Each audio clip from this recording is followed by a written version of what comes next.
Can you lend me money to go to the hospital? An 8-year-old grandson came to our house in the middle of the night. Moreover, he was dragging his feet as if he was in pain. It takes over an hour to walk from his house to ours, even for an adult. What on earth happened?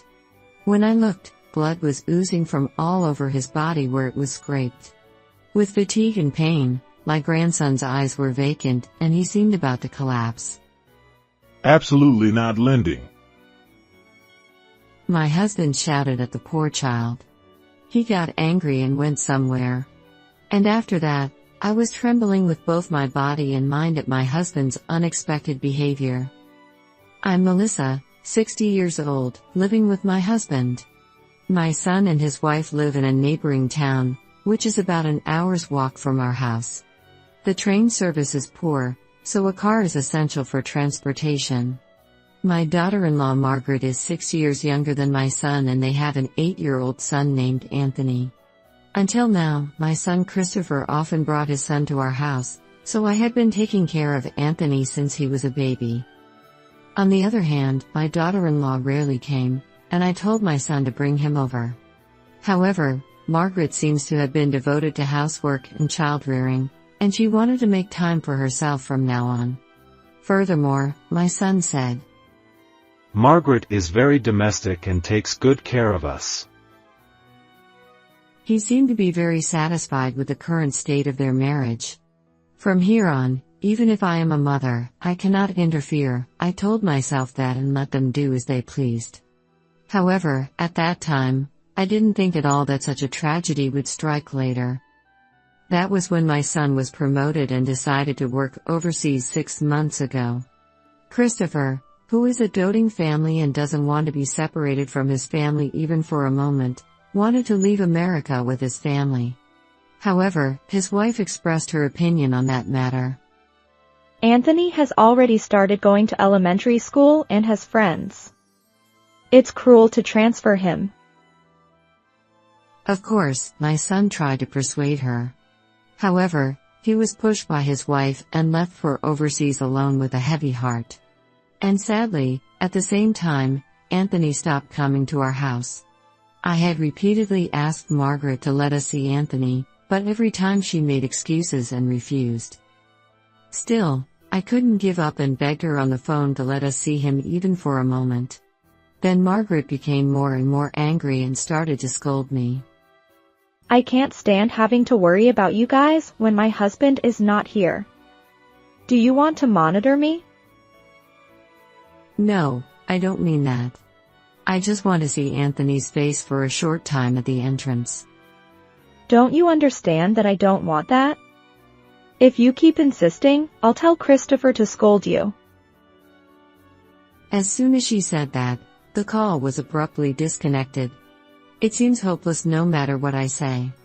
Maybe my daughter-in-law is just like that. My son had informed me by email that he was having a hard time working and sleeping in his new assignment. I didn't want to worry Christopher anymore, so I decided to wait until he returned home. And before I knew it, more than half a year had passed since I last saw Anthony. My husband and I looked at Anthony's photos every day to ease the loneliness of not being able to see him. Edward's favorite was a group photo of Anthony's entrance ceremony. According to Edward, Anthony's nervous face was cute. One night, around 9 o'clock, the doorbell rang suddenly, and I opened the door. Can you lend me money to go to the hospital? What? My 8-year-old grandson suddenly appeared. What happened? My foot hurts and I can't sleep at night, so I tried to go to the hospital by myself. But this is all I have. When Anthony slowly opened his palm, there were 3 10-cent coins. Apparently, my grandson came here dragging his feet in pain for over an hour. I fell on the way. Both of my grandson's knees were scraped and bleeding. However, I couldn't understand it at all no matter how much I thought about it. I tried to invite Anthony into the house and listen to his story slowly. Then, my husband, who had been silent until then, suddenly spoke up. Absolutely not lending. What are you talking about? "Are you okay? Our grandson is in such trouble." I got angry at Edward's cold attitude and instinctively grabbed his sweatshirt with both hands and shook him. However, my husband pulled my hand away with great force, said nothing, and ran out of the house with a demonic face. "I'm sorry. Because I came here? I'll go home now." My grandson completely shrunk and turned his back on me, and then put his hand on the doorknob of the entrance. "Anthony, don't worry about your grandfather. I'll take you to the hospital properly, so don't worry." I immediately called an ambulance and also called my daughter-in-law. However, I couldn't get through to her at all, and the message wasn't even read. Then, 20 minutes later, the ambulance finally arrived while we were waiting. My grandson was transported to a nearby hospital, and I accompanied him. Anthony was diagnosed with a fracture by a doctor later. He was treated and instructed to rest at home. What is Margaret doing at a time like this? Even at this point, I still couldn't contact my daughter-in-law, so I decided to take my grandson home with me. "Would you like something warm to drink? Come to think of it, you liked honey tea. I'll prepare it now, so Anthony, sit in that chair and wait." As soon as I arrived home, I boiled water. Then, my grandson suddenly approached me. "Oh dear, you have to sit quietly." "No, Grandma. Listen to me." At that time, I was told the shocking truth by Anthony. My grandson, who confessed everything, had big tears in his eyes. "I see. It was tough. But you can relax now." I hugged him tightly as if to wrap him up gently.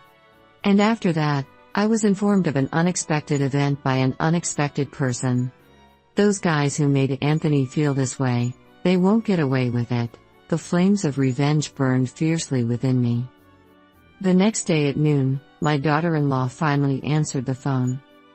Anthony broke his foot and was treated at the hospital. Anthony is now at home. Apparently, if we let him rest at home and feed him nutritious food, he will recover quickly. What? Then please let you take care of Anthony for a while. You must be happy to be able to take care of your grandson plenty after not being able to see him until now. I said, "I understand," and hung up the phone without any further explanation. I had no intention of returning Anthony to that house. Even if Margaret told me to come and pick up the child now, I was determined to keep my grandson by my side, so her response was just what I wanted. However, I was angry at her attitude as a mother. But I didn't want to ruin my plan by getting stuck in such a place. After that, while supporting my grandson, I ran around here and there for punishment, and finally everything was ready. Watch me, I'll make them scream right here today. 1 week after Anthony came to my house, I left him at home and attacked my daughter-in-law's house with someone. What? What's going on? I'm in trouble because you came suddenly. Please go back. I borrowed the key to their house from Anthony. Margaret was screaming, but I ignored her and checked the room. I wonder if someone was here until a while ago? When I looked, the room was generally tidy, but the sheets on the bed in the bedroom were abnormally messy. Please stop it. I'll call the police. Oh, Margaret, don't you have the right to say that? I heard everything from my grandson. Apparently, you leave him alone and go out to play at night. I told him not to tell anyone, even though it was so hard. Actually, what my grandson tearfully told me the other day was about this.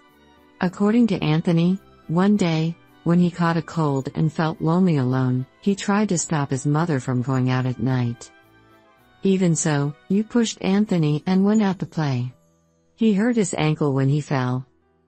My grandson always had been told by his mother. Don't tell anyone, including your dad, what you were scolded for at home. Otherwise, you'll skip meals. However, on that day, Anthony couldn't bear the pain anymore and thought that his always kind grandparents might be able to help him. He relied on his memory and dragged his painful foot to our house. If you have money to buy branded items, take your grandson to the hospital. When I opened the closet, it was packed with obviously expensive bags and clothes. My grandson had confided in me that his mother always had beautiful clothes and bags, but was indifferent to him. I had a pretty good idea that Margaret's personal belongings were full of flashy luxury items. I was trying to distract myself from the loneliness of Christopher's absence by shopping. So, your son is also responsible. Margaret pointed at me. Then, a low voice was heard from behind me. Shut up, I saw the affair scene with my own eyes. The speaker of those words was none other than my husband. He had stormed into Margaret's house with me. On the day when my grandson came to us seeking help, Edward had shouted that he wouldn't lend money and had gone somewhere. At first, I felt angry at Edward for his behavior. However, his anger at that time was directed towards Margaret. He had become too angry and had said something like that without even realizing it himself.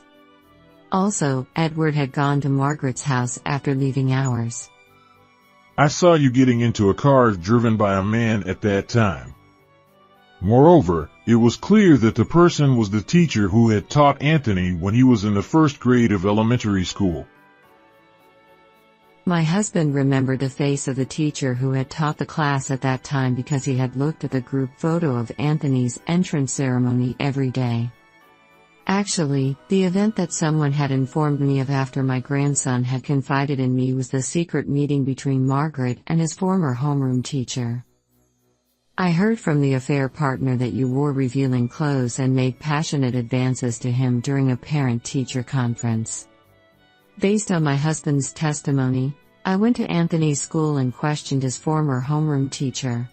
According to the affair partner, he knew it was wrong, but he lost to Margaret's temptation when Anthony's year changed and Anthony's class was separated. The former homeroom teacher repented and agreed to pay compensation without any resistance.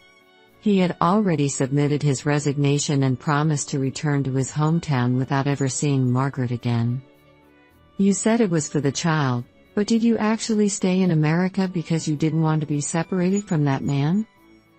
No, that's not it. I pointed out to my daughter-in-law that she didn't take Anthony to the hospital because she thought it would be bad if it was revealed that she had pushed him and caused him injury, and that she didn't take Anthony to the hospital because she was afraid that my son, who was adoring his son, would stop giving her an allowance if he found out. Then, probably because I had guessed the truth, Margaret couldn't hide her agitation and looked around nervously. However, after a short pause, she said, If I cry and beg, Christopher will forgive me. Then she opened up. He's so in love with me. Margaret. Stop it. Oh, Christopher, when did you come back? My son, who had been informed of everything by me, had returned home hastily to confirm the truth with his own eyes. And because Margaret might pretend to be someone else if he was there, Christopher had secretly watched everything from the shadows. I heard everything. I can't forgive you anymore. Your attitude towards Mom is too terrible. I'm divorcing you. Wait a minute. It was just a moment of weakness. Besides, Anthony is only 8 years old. It's obvious that he needs his mother. I met Anthony earlier, and he said he doesn't need a terrible mother like you anymore. Despite receiving the final blow from my son, the wife apologized and hoped for a reunion. However, my son firmly refused, and the wife turned to me with a sharp look and bared her teeth. It's your fault that he left me. How are you going to take responsibility? That's your own fault. And I heard that you thought Christopher was a cash cow from the beginning. I had been investigating her by phone based on the guest list of the wedding to see if she had any misdeeds. And I'll make sure to tell your parents about this too. Stop it. My dad hates crooked things. If they find out about this, I'll be disowned by my parents. Then who will take care of me? You're an adult now, so you should work. I absolutely hate that. I've been living a leisurely life as a housewife with Christopher's salary all this time, so I don't want to work now because it's miserable. My husband and son were speechless and amazed at her selfishness. At least suffer and reflect on your actions. Oh, can't you do something? I'll apologize. I really think I was wrong. I can only rely on my mother-in-law now. Finally, she begged for forgiveness in tears. But I just gave her a cold stare and didn't answer. Then she started shouting repeatedly. I'm sorry. Please help me. Anthony has asked you for help many times. But Margaret ignored everything. It's too selfish to only think of yourself. She broke down in tears after hearing my words, but I didn't care and kicked her out of the house. Afterwards, my son and his wife divorced, and I demanded $30,000 in compensation from his ex-wife and $10,000 from her former homeroom teacher, who was her affair partner. However, his ex-wife, who had used up all her savings, worked but was fired soon because of her selfish personality. She is currently working part-time in road construction and cleaning. My son still has to work overseas, but he promised to come back to meet Anthony as much as possible. Until Christopher returns, my husband and I will take care of our grandson.